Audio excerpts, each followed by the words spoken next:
Good day. So our topic for today will be shaftings. Okay? This is the most fundamental part ng inyong mechanical design or machine design. So shafting, all about power transmitting components ng iyong machine. So pagdating ng shafting, ano ba meron dyan? Meron tayong mga torsions, stress,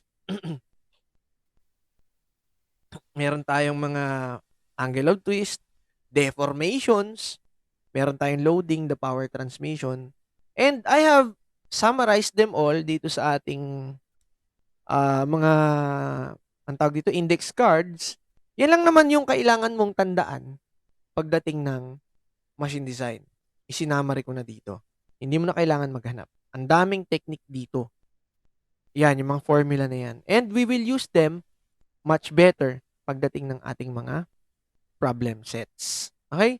So let us go with the problem sets. Much for the discussions ito, doon na lang natin discuss within solving all the problems that I have prepared. So, yung sample problems natin, I have here 1, 2, 3, 4, 5, 6, 7, 8, 9, 10, 11, 12, 13. 13 problems and I will divide them by 4. Bale, 5 muna sa una, tapos tig-4 dun sa dulo. So solve natin sila isa-isa. Okay? So, live to, concluded na to, pero papakita ko lang sa inyo na kung paano siya sinosolve. Okay? Again, this is concluded na. Natapos ko na yung discussion nito. Ulitin ko lang para makita nyo yung other techniques pa na meron tayo on the box. Okay? So, let us start with this one. What power would a spindle 55 millimeters in diameter transmit at 480 RPM? So, spindle. Ano ba yung spindle na tinatawag na yan? Yan yung size. Okay? Yan yung size. And binigyan ka dito ng stress for a short shaft. Okay? Now, the stress for a short shaft. Commonly, ang nangyayari sa shafting mo, marami tayong combined stresses dyan. May bending kapag merong loading, meron tayong torsional, meron tayong, ayun eh, torsional na yun, torsional stress. And commonly, the torsion stress is equal to 16 torque over pi d cube. Sinabi ba dito na hollow shaft? No. This is only for solid shaft. How about, sir, kapag naman hollow shaft, ang solid shaft, ay ano, buong-buo ang shaft mo. Ngayon, pag hollow shaft, 16T, diameter of the outside, okay, divided by pi, multiplied to the diameter of the outside raised to 4 minus diameter of the inside raised to 4. This is for hollow or butas yung shaft mo.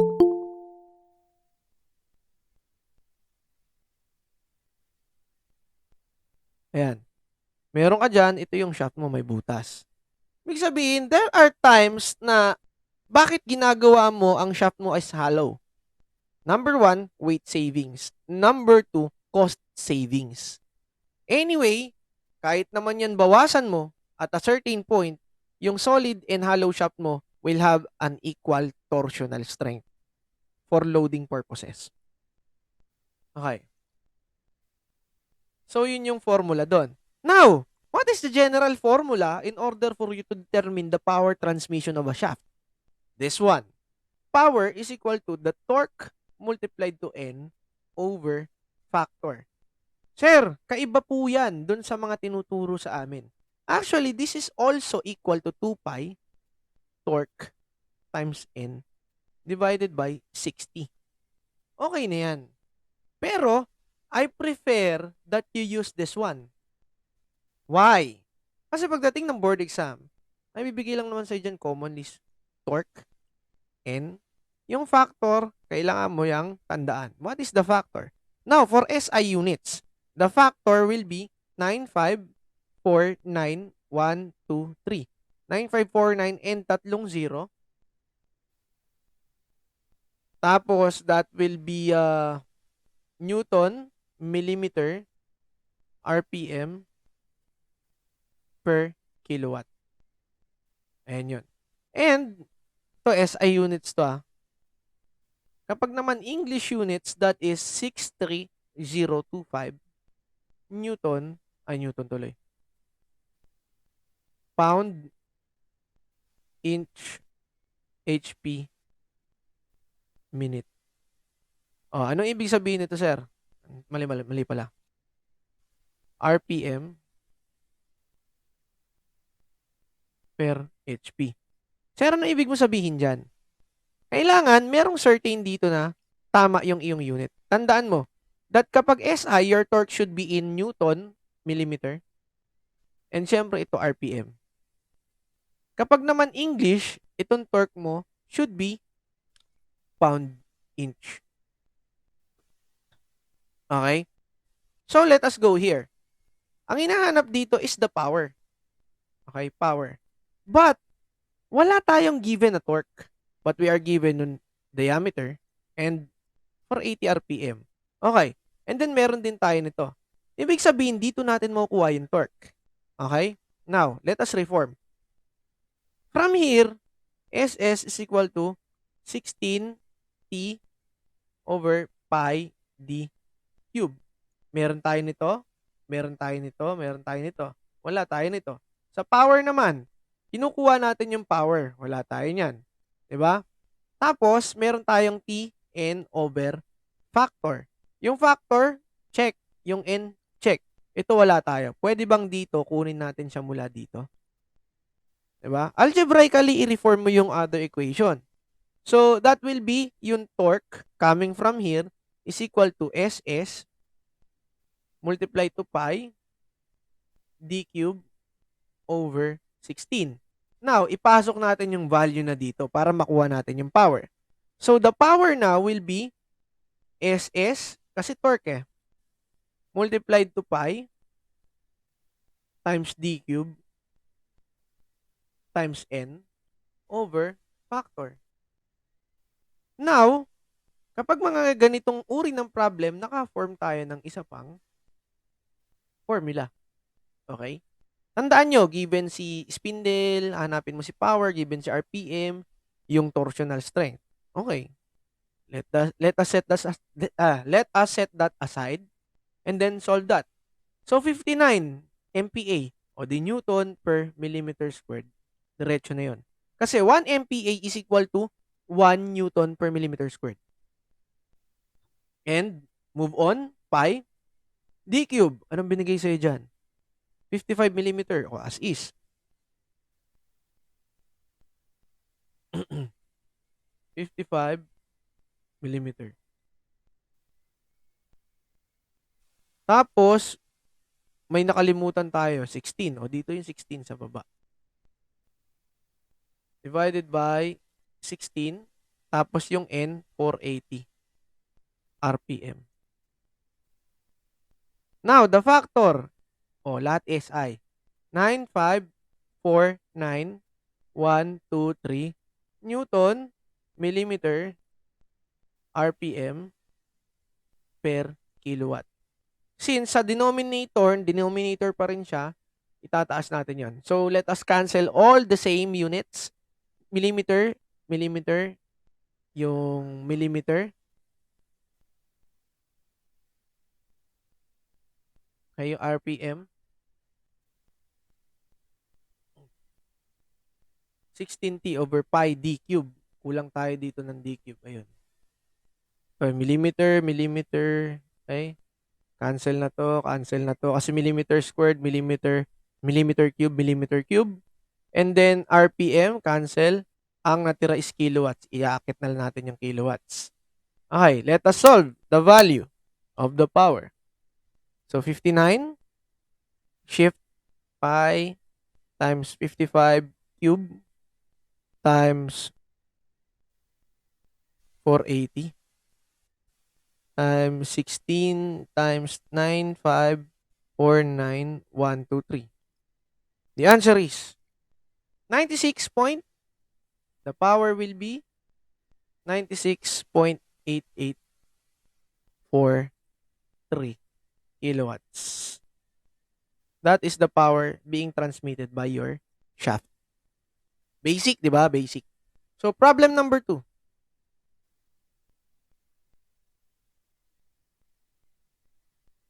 Problem number 2. Determine the torque received by the motor shaft running at 4,250 RPM transmitting 11 HP through a 10-inch diameter 20 degrees involute gear. O, gear na binigay, hindi pa naman tinuturo to, di cancel na kagad yan. The shaft is supported by ball bearings. O, pinuro ko na ba sa inyo yung ball bearings? Okay? And is fixed at the middle of 8-inch shaft length. So, ano pa? Ang kinukuha mo lang naman dito is the torque. Oh, sapat na ito, oh. Sapat na yan. So, sir, meron kang power. Meron kang, ano, meron kang rotational speed. Wala kang torque. Yun nga kinukuha mo, eh. Divide mo ng factor. O, di ba? Basic.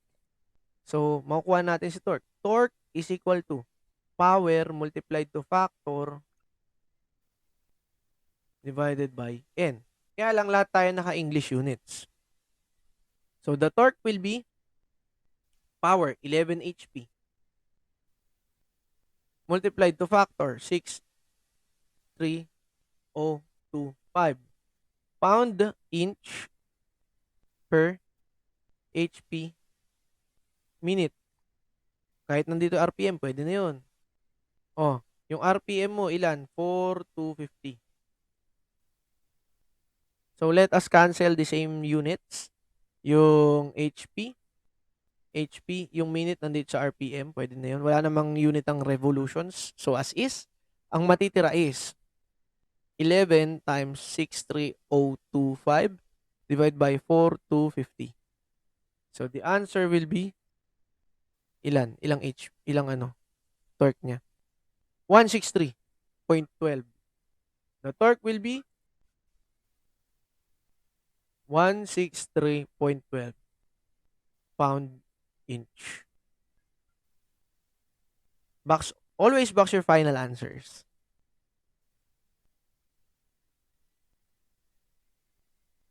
How about problem number 3? Compute the line shaft.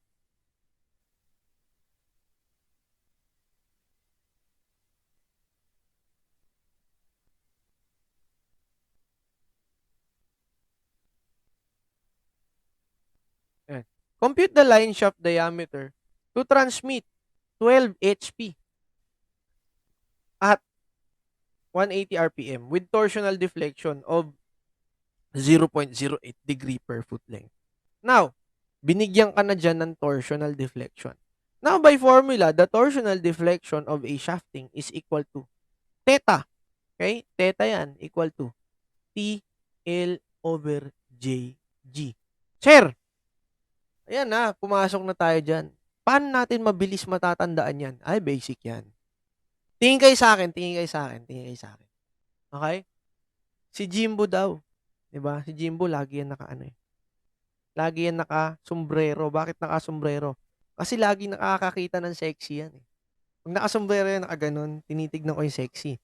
Ngayon, si Jimbo, pag nakakita ng sexy, tulo laway ni Jimbo Guwapo. Diba? Alam niyo na kung bakit, di ba? Oh. Di ba? Kaya lagi ako nakasombrero, nakikita niyo. Pag nakakita ko ng sexy, nakasombrero ko niyan, nakagano, pasimpleng titingin. Ngayon, pag nakakita na ng sexy, tulo laway ni Jimbo Guwapo. Ay! Di ba? Panis! Di ba? Oh, ito, tandaan niyo yan.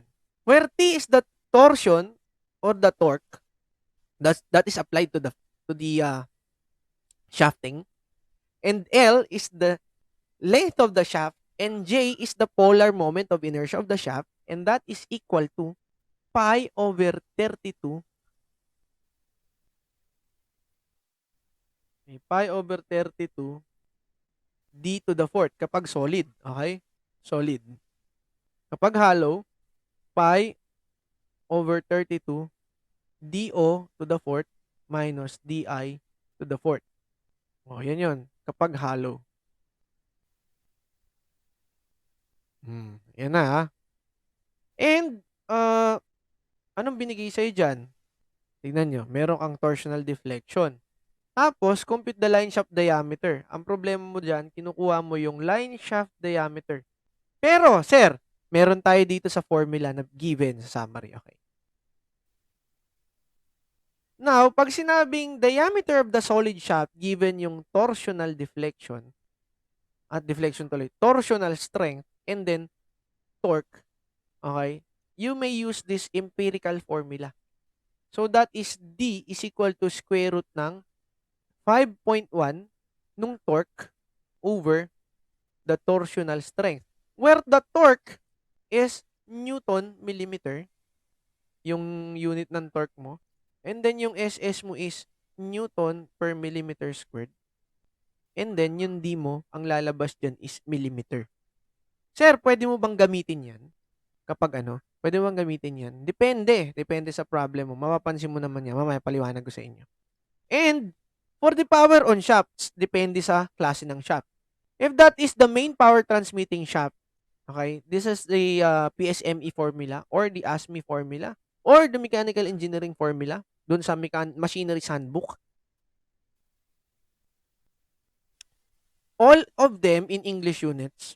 And pag power transmitting shaft, in order for you to get the power, that is equal to the D raised to 3 multiplied to N, where D is in inches and N is in RPM. All you have to do is to divide it by 80. Now, for line shafts, okay, line shaft is kadugtong yan nung sa transmission mo. Okay? Hindi siya yung main power transmitting. Kumbaga, siya lang yung kino-connect siya by gearing, okay? Or by belting. Now, for line shafts, di-divide mo lang yon ng 53.5. Now, for short shafts, dahil short siya yung may pinakamaliit na divisor, which is 38. Okay? Ganun lang po siya.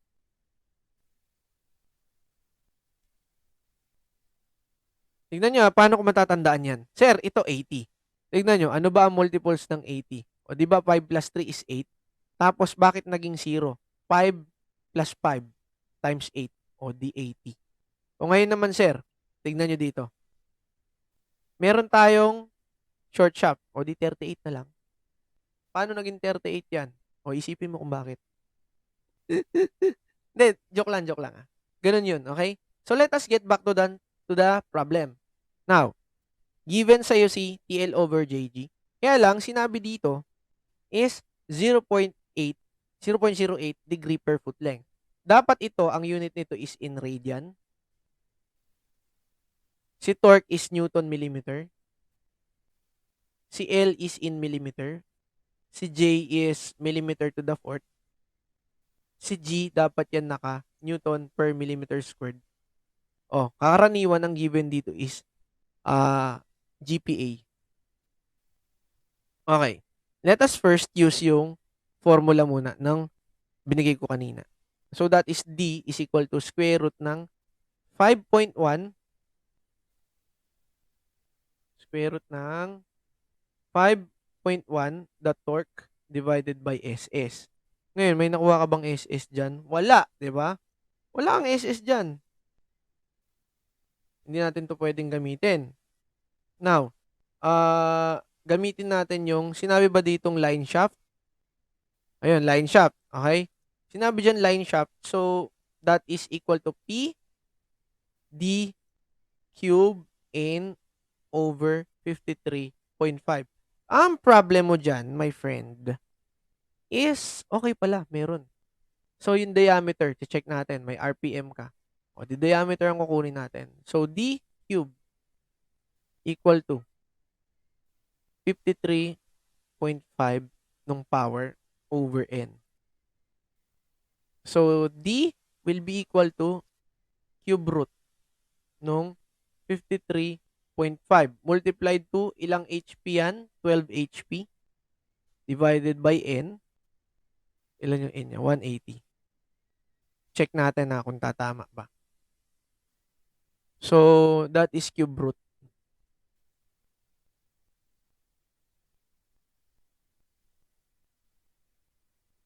$53.5 times 12 divided by 180. The answer is 1.52 or 1.53 inches. Tignan natin. Okay.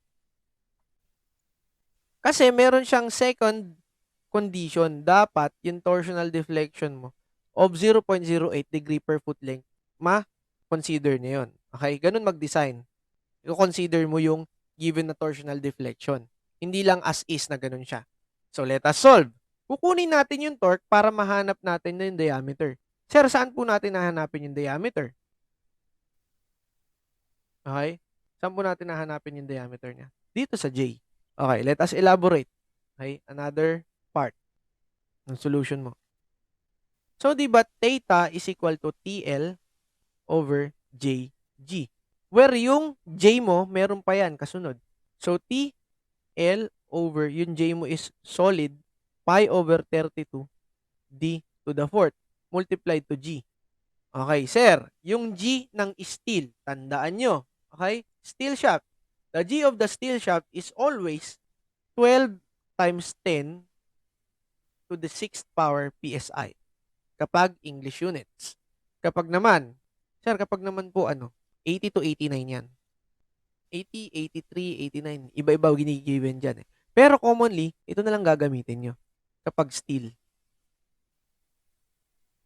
Ngayon, anong kukunin natin dito? D to the fourth.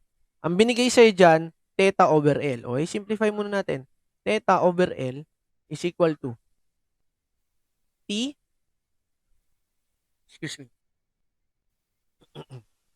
T over pi over 32 D to the fourth multiplied to G. Pwede natin simplify pa yan. Theta over L equal to torque times 32 over pi D to the fourth G. Ang kinukuha natin is D to the fourth. O, pwede natin simplify muna to.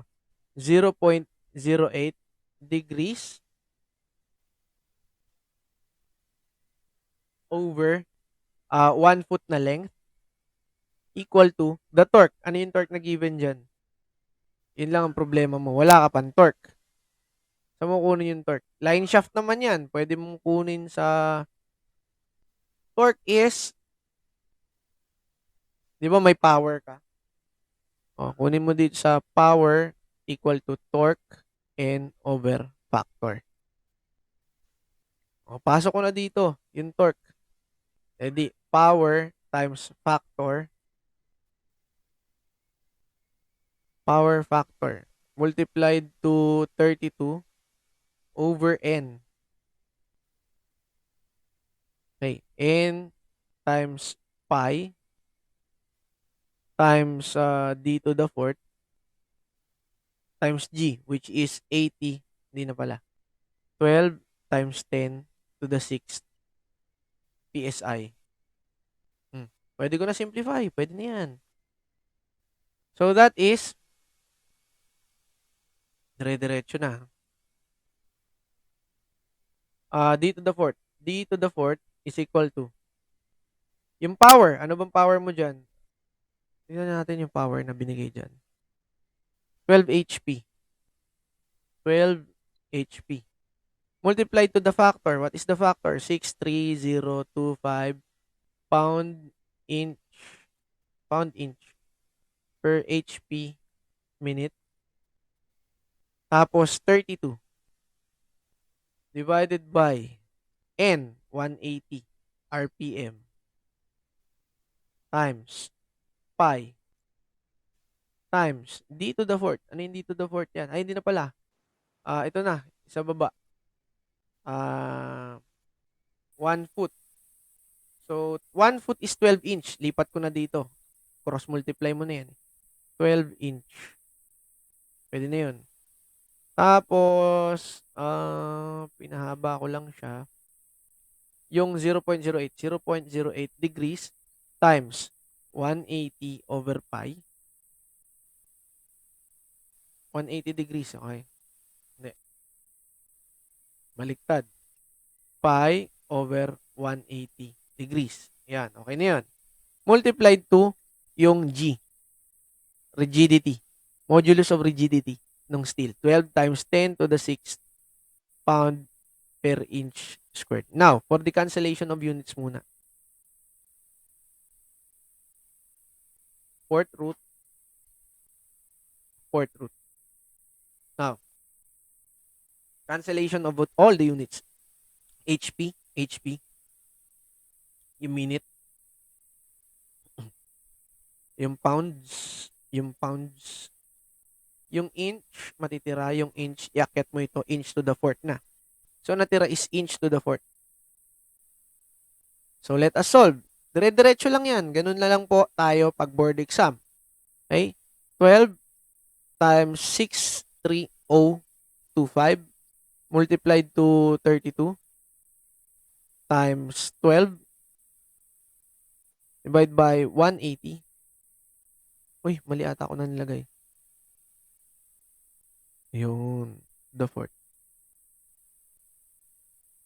12 times 63025 times 32 times 12 divide by 180 times pi squared. Kasi dalawang pi eh. Times 0.08 divide by 180 times 12 times 10 to the 6th. The answer will be 2.35. And the correct answer will be 2.35. Bakit?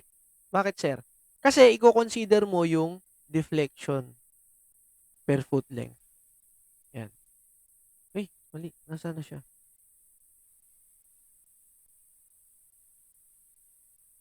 Yan. Consider mo to.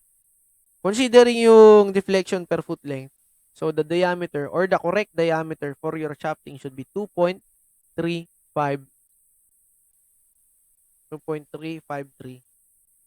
inches. This is the correct answer. Kahit sinabi pang line shaft siya. Okay? Sinabing line shaft, pero yung sa formula ng line shaft, they never considered yung deflection. Okay? Ganun po mag-design. How about problem number? Problem number 4. A hollow shaft, okay? A hollow shaft has an inner diameter. So, meron kang inner diameter DI of 0.035 meters and an outer diameter of 0.06 meters DO. Compute the torque if the shear stress is not to exceed 120 MPa. Oh, hollow shaft to. SS is equal to 16T D to the fourth DO over pi DO to the fourth minus DI to the fourth. Compute the torque. Basic lang to. Okay? For hollow. So, torque will be equal to SS pi DO to the fourth minus DI to the fourth over 16 DO. So, for torque, that is 120 Newton per millimeter squared. Kaugalian nyo na yun na ang MPa is equal din sa Newton per millimeter squared times pi DO to the fourth. Multiply mo na lang ng 1,000. Okay. 0.06 times 1,000. 0.06 times 1,000.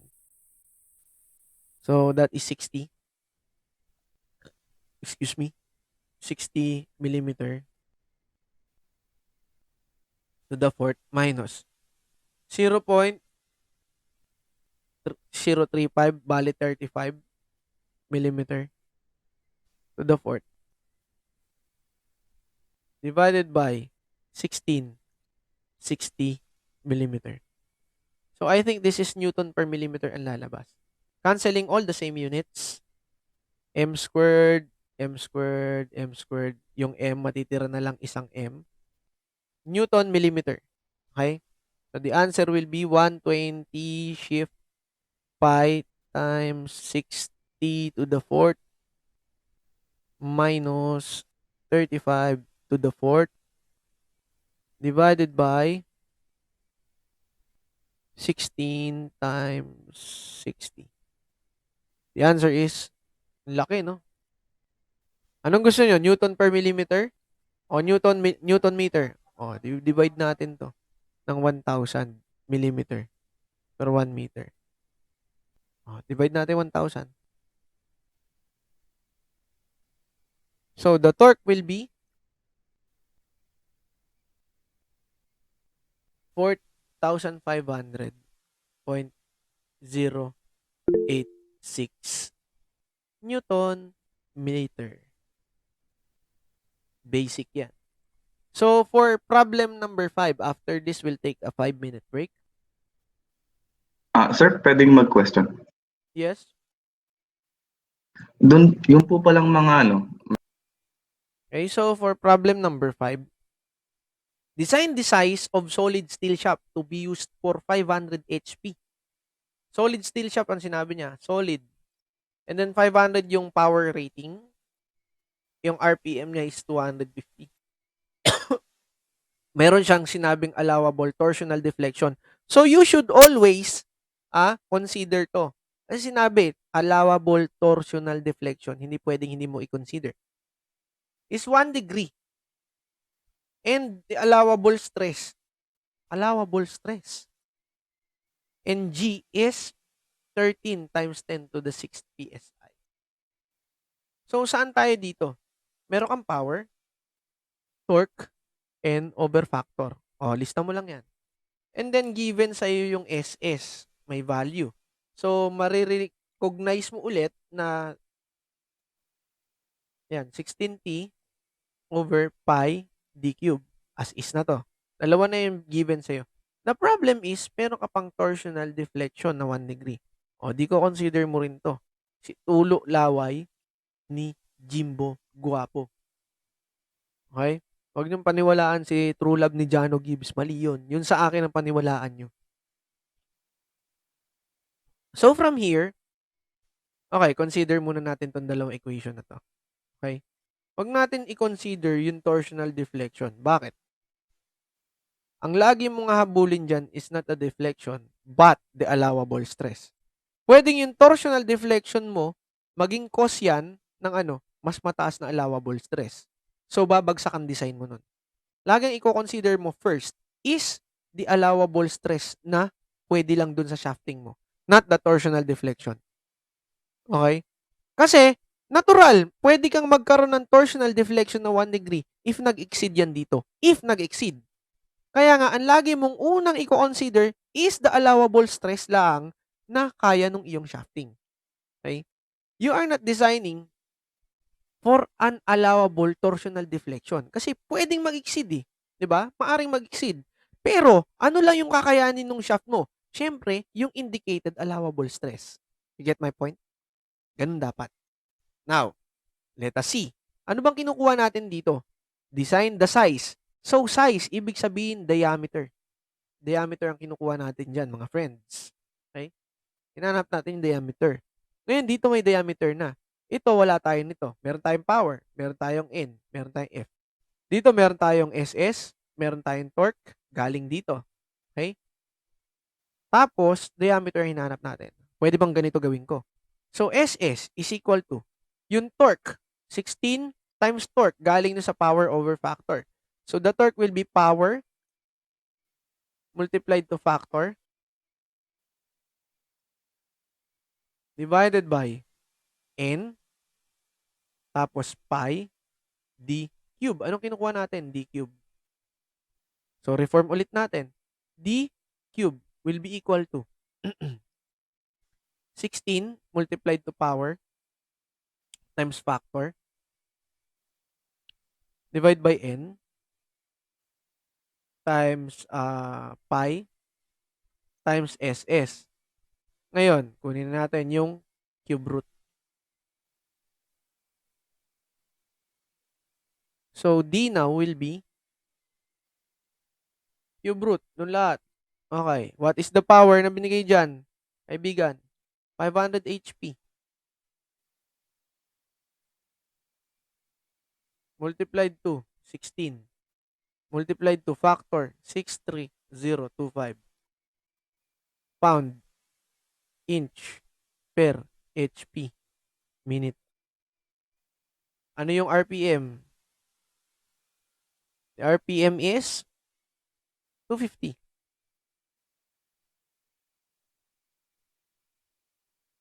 Multiplied to pi. Ano yung torsional stress? Torsional stress is, or allowable stress is 10,000 PSI, pound per inch squared. Now we cancel all the same units. HP, HP, pounds, pounds, minute, minute, and then natira is inch, and then inch squared. Pagsamahin mo, inch cube yan. So the diameter will be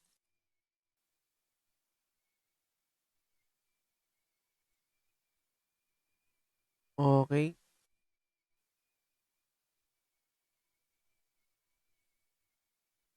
Yun.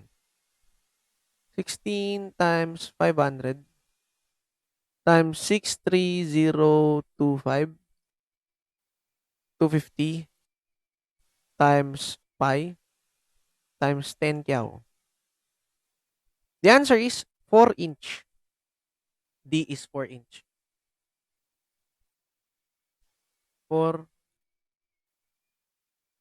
yan na yung sizing niya. Sir, paano naman kung kinonsider natin?